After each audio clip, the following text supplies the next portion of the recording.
did you feel about the guys you were in the ring with? I wanted to kill them. Why did, I'm laughing nervously.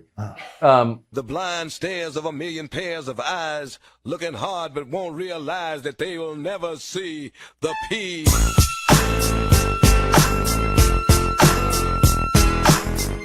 Champion of the world, Mike Tyson. Then I'll illustrate my reign with bloodshed and pain. Then everybody will fear me.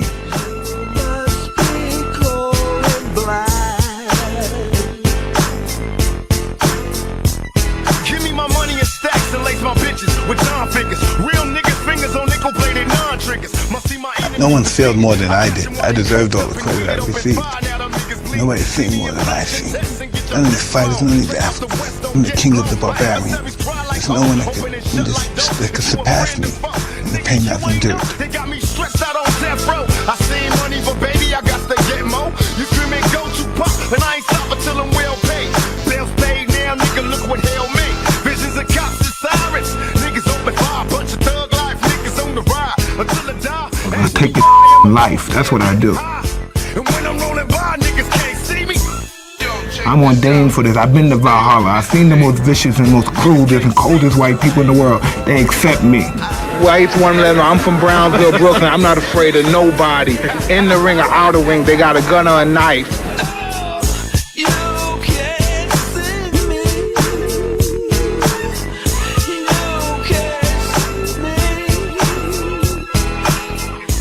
I was gonna rip his heart out. I'm the best ever. I'm the most brutal and vicious and most ruthless champion there's ever been. There's no one can stop me. My style is impetuous. My defense is impregnable. And I'm just ferocious. I want your heart. I want to eat his children. Praise be to Allah. You can't see me. I grew up in Brooklyn, New York. At one time it looked nice. And then I realized that we had to move, and then the more we moved, the darker it got. And Brownsville was just, it was just, whoa, real aggressive and black. Everybody in my family was smart. They knew how to read, write. They were fucking phenomenal, right? And I didn't know how to do that. That just wasn't who I was. I saw guys on the corner, just like everybody. I saw them on the corner, and I realized on the corner, nobody fucked with those guys. I wanted to be a street guy so bad because I was always getting beat up and bullied, and people were taking stuff from me. I didn't feel safe at home. My first fight, this guy took one of my pigeons, and I said, please, give me my bird back. He's an older guy. I must have been 9. He must have been 15 or 12. 15, 13. He was a teenager. And I said, give me my bird back. He said, fuck you, fat nigga. So he took my birds. He ripped my bird's head off, and he hit me with the fucking bird. Some other guy that used to abuse me and bully me, he said, yo, man, fight him back. He just said, man, fuck. He just got tired. Everybody just said, fuck this shit, man. You got to do something. And I fought back. I never fought nobody before. I fought back, and you know what? I can fight real good. So after that, everybody would bring other kids from different neighborhoods around to fight me for money. So I would fight for money. Yeah, I would, guys would give me, so I would just fight people from different neighborhoods and stuff. But I'm afraid, I'm scared, I'm that world. I'm just scared, I'm a victim. I'm fighting men, I'm fucking up men, 20 years old. Mm-hmm. I become the knockout guy. I'm knocking out guys and we're going in their pockets. And so my whole life has been violent. I get locked up and I go to Spofford. And then Spofford, one day Muhammad Ali comes and visits the kids. The kids that are fucked up in this juvenile detention. And then I said, the people that have kicked our ass all the time, the staff there, I see them crying. I see them, they see Ali, they crying, I don't know what to do. I said, fuck. I said, I bet you nobody picks on him. And so later on, a couple of months I do in Spofford, so I go to another place. He shipped me off to another place. And I'm in this place is a gentleman named Irish Bobby Stewart. He's an ex-professional fighter. So he started teaching me how to box. He said, I don't want you to go back to Brooklyn because you're going to get in trouble and get killed or go to jail. I want you to go to this man. This guy could take you to the next level. And at that time, I was probably 1980. I'm at Custom Auto. I don't trust anybody in general. I don't like people to know me at all. And I just recently trust him because the same much I trust him, I guess he trusts me. And he trusts me a lot. So, but no one really knows Mike Tyson.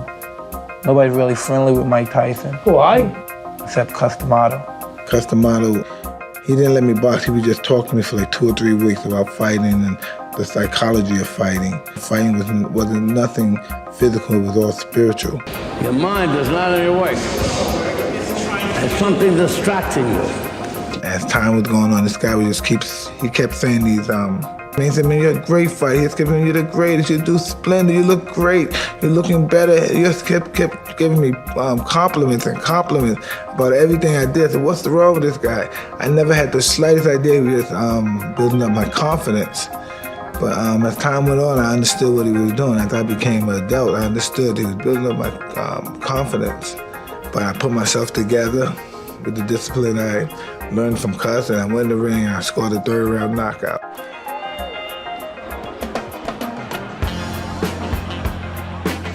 And I started believing in this old man. That's it. There you go. Now you got again. Who's the last guy to stop? I turned into a complete animal. I turned into a disciplinarian. This guy had me clean my room. This guy brainwashed me so much that if he told me to bite, I bite. If he told me anything, I was like his dog. He broke me down and rebuilt me. I was just like a total different person. Just changed my life because he helped me to deal with people. I know how to deal with people now. Before, I couldn't talk to people.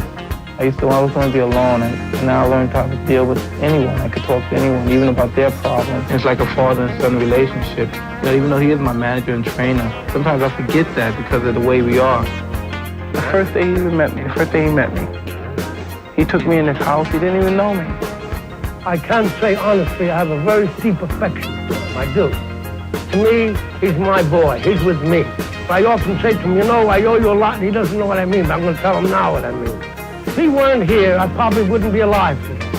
The fact that he is here and doing what he's doing, and doing as well as he's doing, and improving as he has, gives me the motivation and interest to stay alive.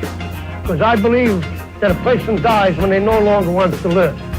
But I have a reason with Mike, and he gives me the motivation. I will stay alive, and I will watch him become a success. Because I will not leave until that happens. Cus was different than me. Than it was with his other fighters. Cus trained me to be just totally ferocious, in the ring and out. We had a totally different relationship.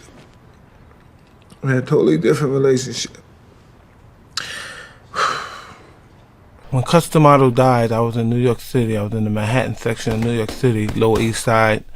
I was accompanied by Jimmy Jacobs, who was my manager at the time. And he had told me that within 10 hours, Cus would be dead. I was at the bank depositing money, and I was just crying. Just crying out, just crying and crying and crying. I can remember being at Cus D'Amato's funeral. I was a pallbearer there. I was very proud to be a pallbearer for him. And I was just 19 years old. I didn't know what to do with my life. There was news cameras there, there were reporters there. And I was just saying, I don't have my friend no more. I was very scared. I felt very vulnerable. I felt lonely. I just felt naked to the world. I just felt like a very vulnerable young boy. And it was just a real horrific time for me in my life. I was just a young boy at 19, and I didn't have the chance to let Cus see the prospects of me growing as a heavyweight champion. A boy comes to me with a spark of interest. I feed that spark and it becomes a flame. I feed the flame and it becomes a fire. I feed the fire and it becomes a roaring blaze.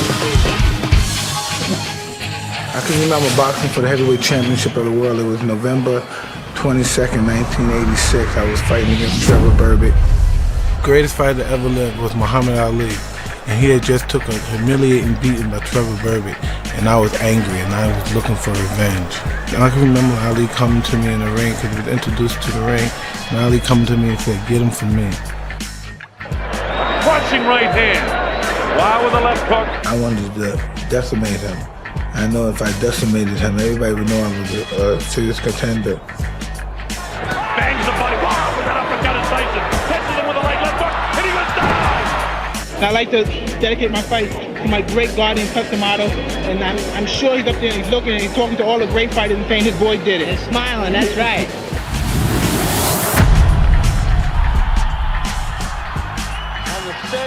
Mike Tyson, he was just storming the gates. I put that Mike Tyson up against anybody who ever lived. That guy was a special fighter. He was coming at you and he had everything. He had knowledge. He had this deep library of films that he would watch. He just stalked people down and smashed them. And he moved so well. That was part of the thing about Tyson that people forget. It wasn't just the knockout punching. He was so hard to hit, man. He was bobbing and weaving. He was already short for a heavyweight, but he would get low. For the winner by unanimous decision and undisputed heavyweight champion of the world, Iron Mike Tyson. You're not as happy as one would think you would be from being the undisputed heavyweight champion of the world, Mike. Because, you know, as long as you make mistakes, I tell you, you have no means to be happy. I'm a perfectionist. I want to be perfect. What's wrong? Oh, this one here? He's bigger. Huh? I'm scared of him. You're scared of this one? He's a sweetheart. He's a real champ. He's a real champ. Really? I think so. Yeah, you're a real champ, man. You're a real champ. Who would have won if you fought this man in your prime? I was a dancing master. Yeah, you were a dancer. You moved. I wasn't that powerful. I was so fast. He hit me. He was the fucking man. Yeah. I mean, he was you would go to, you'd pay to see his fights just to watch him fuck somebody up. It wasn't a fight. It was an execution. You would watch him execute guys. That is the first time Michael Spinks has ever been down in a professional fight. And he's down again and in serious trouble. A right hand right on the chin. 6, 7, 8. He's not going to make it. It's all over. What does a 6-foot, 220-pound man of iron drink? Anything he wants. But undisputed heavyweight champion Mike Tyson chooses Diet Pepsi. Hey, Diet Pepsi's a champion too. Recently, Diet Pepsi challenged and decisively beat the taste of Diet Coke. Step into the ring. Taste for yourself. Hey, champ. Let's get the lead out. Yes, dear. Diet Pepsi, the undisputed champion. You know what people write about you, say about you. You know, this is the beautiful, glamorous actress with her beautiful, glamorous mother who are out to ruin this tough guy. Naive, yes. Yeah. Why do they say it? I think people wonder why we're together. You are a college graduate, right? This is a man who was a high school dropout, who went to reform school. You're very different, at least on the surface. I feel like Mike Tyson in that interview was like those tigers that people walk with that they drug. Yes. You know what I mean? Yeah, Like, perfect. Perfect way to describe it. Man. They probably medicated him. Yeah. You don't view that as your worst fight at all. That's one of my best. Look at that, Yeah, one of my best. Yeah, I heard you talk about that Because before. I took some fucking shots. You know, and I said, wow, nobody would have took them shots. It was just bang. But you took those shots from lack of preparation on your side, or was he just so... No, he fought a great fight that night. What a great fight. You have to understand this. Boxing's like this game of life. I got beaten by Buster, right? I suppose I let that discourage me. Suppose I said, wow, he beat me, I ain't shit. I'm a bum. I'm not gonna beat him. I'm so stupid. Imagine if I did that instead of, that's nothing. I'll be champ in 6 months. Imagine if I said not that. I said, man, maybe I should give it up. He kicked me in the ass. He knocked me out.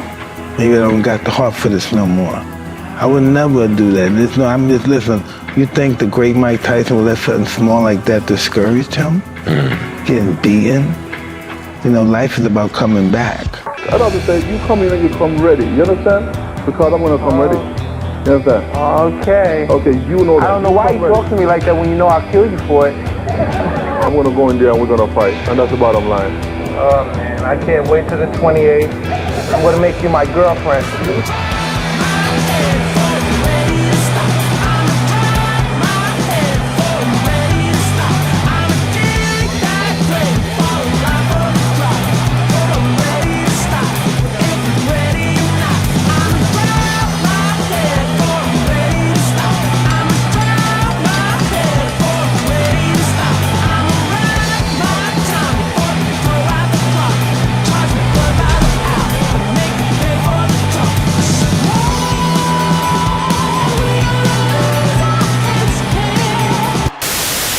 Former heavyweight champion Mike Tyson, the man convicted of raping Desiree Washington, has been behind bars in Indiana for over a year now. Nothing good comes from prison. I don't care if people come here, they elevate their intellect. Nothing good comes from this. You know what I mean? Only thing you learn to do is become better at what you did when you came in here. If you were a crook when you came, you learn to become a better crook. Because nothing here is, there's no chivalry here. Okay, so you're not going to come here and say, wow, we met some great guys and these guys are great. It's a nice place to be. You know, the best thing that happened till I came to prison. No, I don't think so. That don't happen. That don't happen. Mike Tyson was greeted at his door at 1 o'clock in the morning by a woman. He then... Well, we don't need to go through the case again. It's ridiculous. The woman was dancing at 8 o'clock, and this guy's in jail for 6 years. I don't understand it. I think it's wrong. I think but due process of law prevailed. So then you came one of the worst defense lawyers I've ever seen. This was the worst defense. I mean, their defense essentially was that anybody that goes out with Mike Tyson knows she's going to be raped, and therefore Mike Tyson. This is his defense. If I was in here for something that I did, it would be easier. But just the fact that I'm in here for something I didn't do, and I'm innocent, it devastates me. But every day, you know, I'm living through hell. It's not as if I adapted, like, well, this is my life, I'm institutionalized.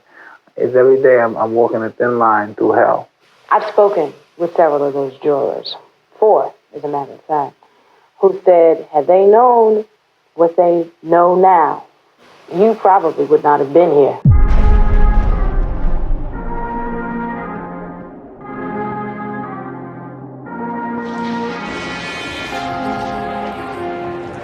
Listen, I'm not scared of these guys. These guys think they intimidate me, and they think that I think that they're scared. Oh well, if they're scared, that's all I know. I'm gonna bring the pain to them, and that's all it is. Then we go see how tough you are, tough guy. I like tough guys. All the time in prison, I always ran these guys. They were tough. When they was in, they ain't tough.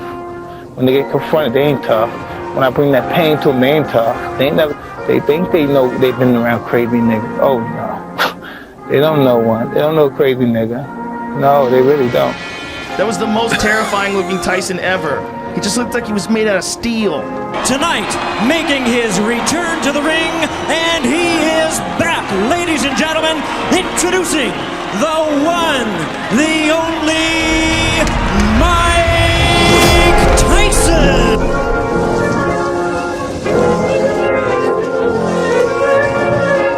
Peter McNeely signed up for that fight knowing that he's a tough guy who's going to take a fucking vicious beating. But you could see it in Tyson's face when he's staring him down.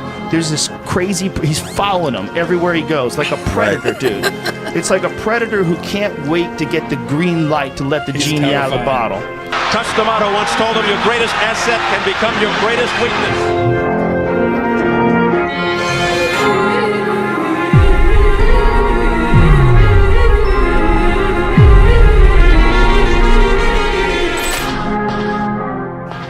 Mills Lane stopped that nonsense because it was starting to butt heads. Oh. Tyson with a left hook right up in the down goes McNeely again. McNeely's hurt this time, Steve. He's very hurt. He can barely stand up. He quit. That's it. He quit. McNeely has quit. So he can be near his fan. Notice the size difference between Tyson and Bruno. The bodybuilder's physique, 27 pounds heavier. Bruno respected. He said he's not looking.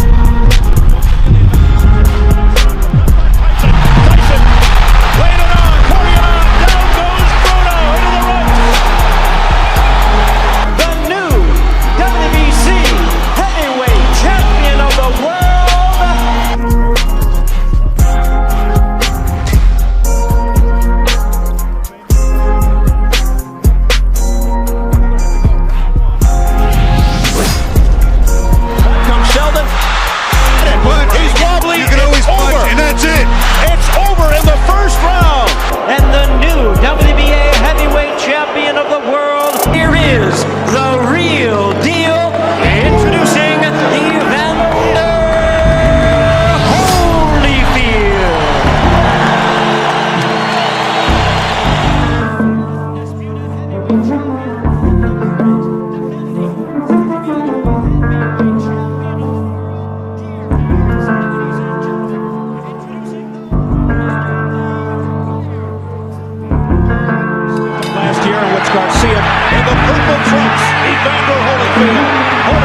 It is Bedlam. Yourself at all times. Any questions from the challenger, chief second. Any questions from the champion, chief second. Let's get it on.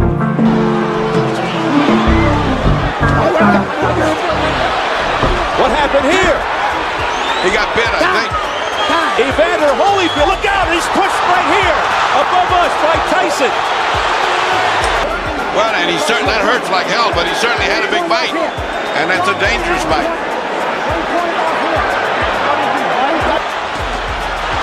A left hook. You know, it's funny, Mike was having his best He bit him again. He did it again. Mike Tyson has bitten Evander Holyfield for the second time, and it is all out war. Just an awful display here by Tyson. Oh, I disqualified Tyson for the second foul. I told him, do not do that again. If you do, you're gone. Bill said he stopped the fight. You bit him. Was that a retaliation for the eye when you bit him in his ear? Regardless of what I did, he butted me for 2 fights. But you got to address it, Mike.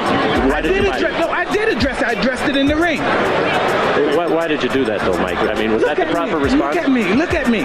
Look at me. Look at me. I got to go home and my kids are going to be scared of me. Look at me, man. What are you going to do now in terms of your career, Mike? You take into the ring a lot of rage. Does that work for you, or does it work against you at times? You know, who cares? We're in a fight anyway. What does it matter? Well, for example, rage against Evander Holyfield worked against you. Well, it. It's a fight. So whatever happens, happens.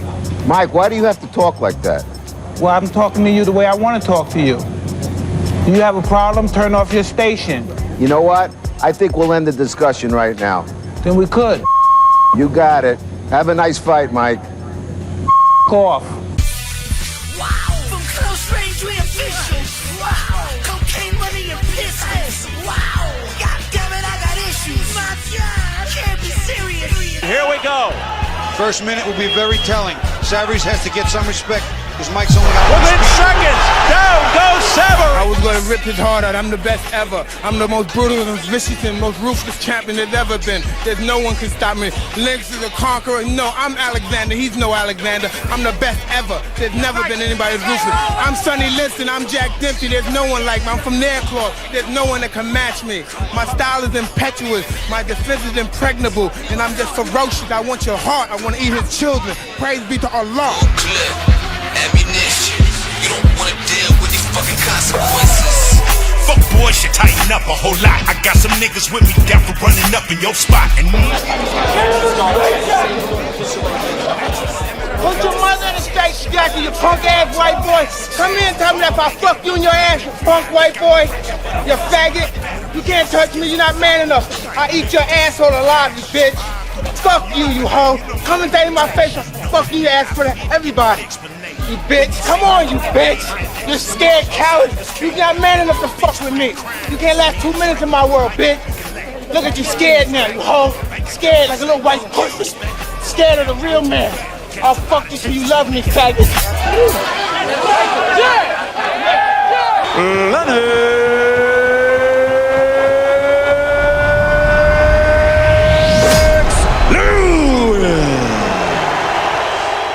Mama, I'm a criminal.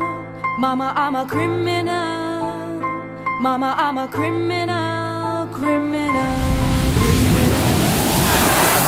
You can't take that from me. Big right hand from Lewis, and Tyson goes down for the third time in his career.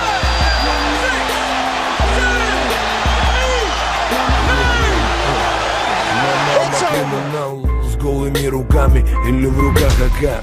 Тебя это не коснулось, так это пока. Ладно, мне пора, братка, пока. Kevin, the Crider journeyman, is making Mike Tyson look like a third-tier heavyweight. 15 seconds left in the 6th round. And if McBride actually wins this round, it would be a 10-7 round.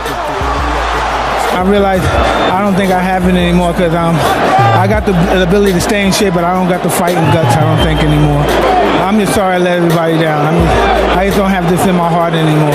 I'm just fighting to take care of my bills, basically. I don't have the stomach for this kind of no more. I'm more conscious of my children and those guys looking at my parents. I don't have have that ferocity. I'm not an animal anymore. Does that mean we won't see you fight again? Yeah, that's most likely. I'm not going to fight again. I'm not going to disrespect the sport anymore by losing to this caliber of fighters.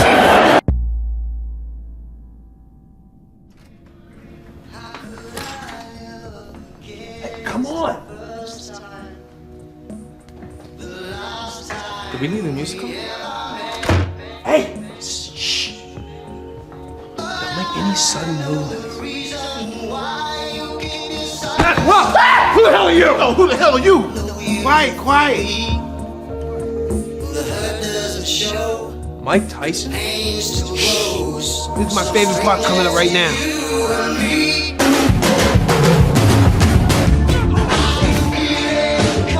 The first hangover, the guys just had my back so much, you know what I mean? They carried me real good and made sure, you know, I was a mess. I was overweight, 380 pounds. I was a pig, high on cocaine. Those guys are just beautiful people. They were just beautiful. They had my back. Oh, vintage Tyson! Oh my God! Hey guys, I can't even finish this stuff. Thank you. Everybody wants to know, what the fuck are you doing, man? Would you put that on your face for me? You crazy niggas being like those white boys? What the fuck you doing? What does that mean, man? You get the gay guys come up to me, man, you're very, ooh. Watch the feet, champ. Check my feet. Watch the feet, champ. I'm bad, champ. I'm bad. What benefits do you get out of marijuana? Like, what does it do for you? Hey man, if I didn't, I'd have a bad day. And it just it smooths me out. As soon as I take it, I'm a whole different person. I'm really on top of my game. I'm balling. Hello everybody, this is Mike Tyson. Welcome to another episode of Hot Boxing. Here with the incredible Joe Rogan. He sends me this text message. He goes, dude, check this shit out. And it's you.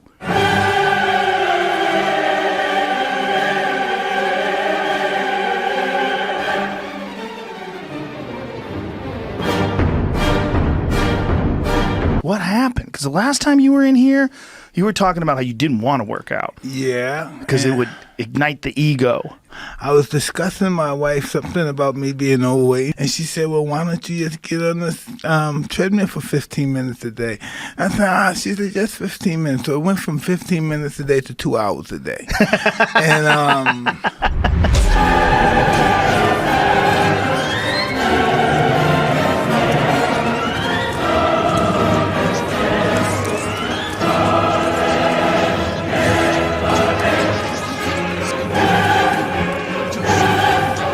Is a draw. Mr. Tyson, what do you think of that? I'm good with that. You think you won the fight? Yeah, but I'm good with a draw. Why? Because I entertained the crowd. The crowd was happy with it. And you happy with this draw? Hell no, I ain't never satisfied with a draw. I wear draws. I don't do draws. We gotta do this again. You know, I'm cool with a draw. Jake Paul, he keeps saying he wants to fight you. Do you want to fight him?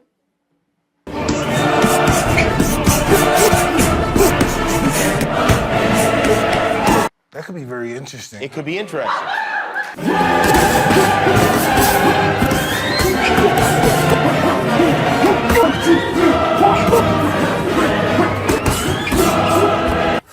Do you think that he is skilled enough to make it something that you might actually want to do? He's skilled enough, yes. I'm going to give it to him. He's skilled enough.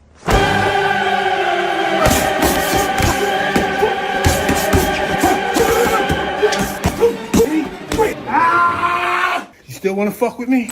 This guy speaks of building himself as a true fighter. Him fighting a 57-year-old Mike Tyson doesn't do that. I don't love that outside of the fact that Mike gets to make some money. Oh, geez, I don't. It's a bit strange. To beat him when he's past his prime just feels dishonorable, and I'd feel dirty for doing that. So there's no amount of money on the planet that could convince me to fight Mike Tyson. Be a 31-year age difference during that fight, just, you know.